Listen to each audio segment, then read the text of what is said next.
હા Insta family 10:25 થઈ હે, જોઈ શકો તમે 10:25 થઈ બરાબર. આ બેના ફોન, આ બે ભાઈબંધના ફોન છે બરાબર. અને અમને બેને શરમ લાગતી હતી, અમારા બે મિત્રોના જે વિડીયો બનાવી એને શરમ લાગતી હતી, આને શરમ લાગતી હતી. મને કે આશીષ કે તારા મમ્મી પાસે બેઠા આવી કદાચ લાકડી બાકડી મારે તો, અને એ લાકડી લઈને ઊભા થયો ને તો મારા ભાઈબંધ ભાગ્યો.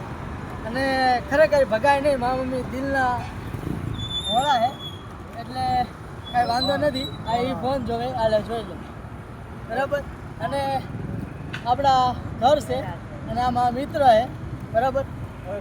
અમારે ભાઈબંધી એટલી ફાવર ફીલ છે, પણ અંદરથી મને એમ ફીલ થાય કે આ બધા બેઠા ને તો મને આનંદ મળે, આટલો પ્રેમ ભાવ આપે, કંઈ સારું કહેવાય. હે કરું ભાઈ કે તમે ગરીબના આંગણે આવ્યા છો, બેઠા છો, તમને બેવાની મજા આવે. પણ ખરેખર આપણે ઘરના બંગલા નથી પણ રોડ ઉપર જ રહેવાનું બરાબર. આ કોકનો ફોન આવે, ફોન ઉપર વાત કરી લે અને વિડીયો બંધ કર.